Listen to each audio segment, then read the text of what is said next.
Bem-vindos ao Bastidores da Regularização, o espaço onde a gente tenta esclarecer dúvidas a respeito da compra e venda de imóveis. E no episódio de hoje nós vamos conversar sobre um caso real referente à compra de uma casa, mas que foi exigido que ela fosse transformada num condomínio edilício. Vamos dar mais detalhes sobre esse caso.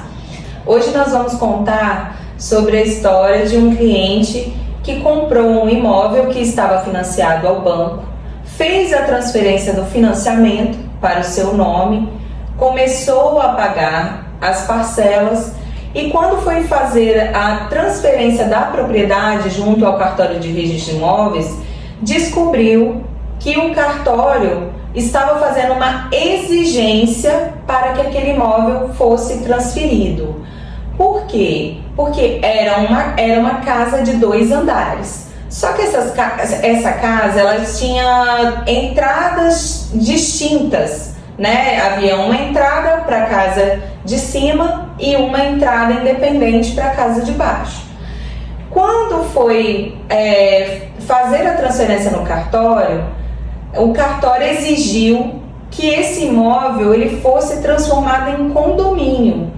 Por quê? Porque essas casas, apesar de ser uma casa só com entradas independentes, essas 2 casas elas tinham registros distintos. E a nova lei que regulamenta o registro, ela determina que nesse caso seja criado um condomínio.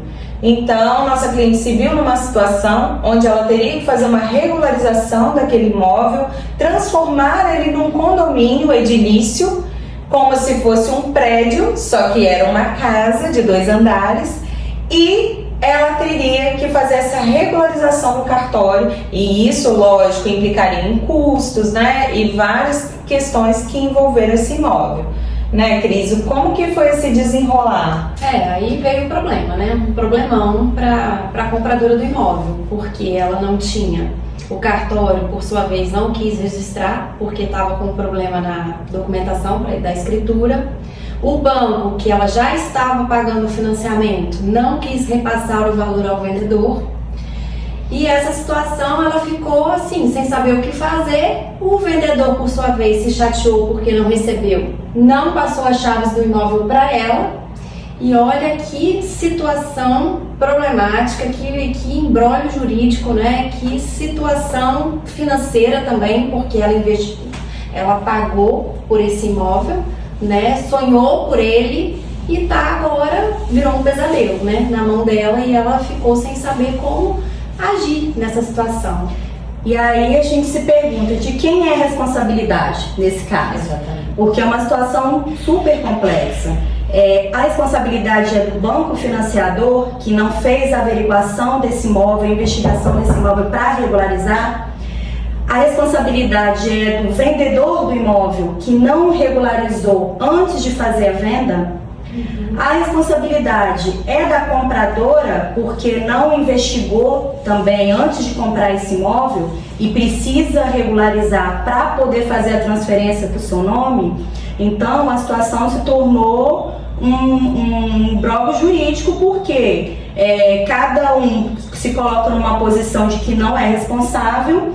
E no final das contas a gente precisou chegar num acordo para poder definir e resolver toda a situação. E qual foi o desfecho que deu nisso tudo, né? A gente fez contato com o vendedor, né? Fizemos contato também com um banco e tentamos uma solução amigável, que ao final acabou dando certo e nosso cliente ficou satisfeito com relação a isso.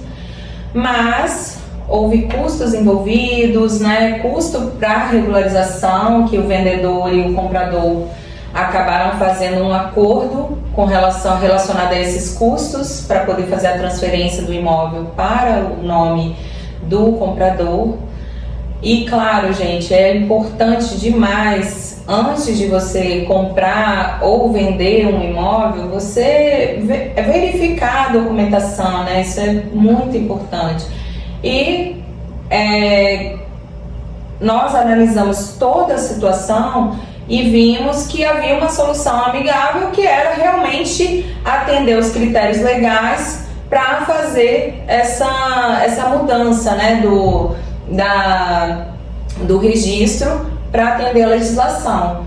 Então, essa foi a solução dada no caso, criar realmente o condomínio, haja vista que os imóveis estavam, cada um tinha o seu registro diferente, com entradas independentes, mesmo se tratando de uma casa e não de um prédio, né? Então, em razão da mudança da legislação, foi necessário ser criado o condomínio, e essa foi a solução dada no caso.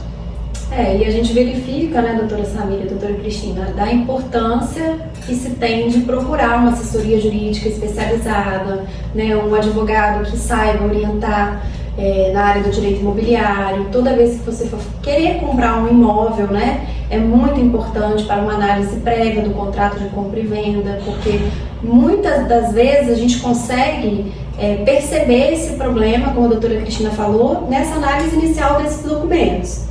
Então, a gente gostaria de pedir, né, a todos que sempre busquem orientação para evitar esse tipo de problema. Outra coisa também, a gente quer a participação de vocês hoje aqui no nosso podcast, né? Eu queria que vocês colocassem aí nos comentários quem que vocês acham que deveria arcar com esse prejuízo, né? Com esse custo que o comprador teve, né? O banco, o vendedor ou o próprio comprador, né? E acompanhe a gente no nosso canal aí, no YouTube. Também a gente vai disponibilizar no Instagram. Curta a gente lá no Instagram, compartilhe com pessoas que estão querendo fazer uma compra de um imóvel, né? Ou talvez que vocês saibam que estão passando por essa situação, que estão precisando de um apoio, de uma orientação, né? Então, a gente conta com vocês até o próximo episódio.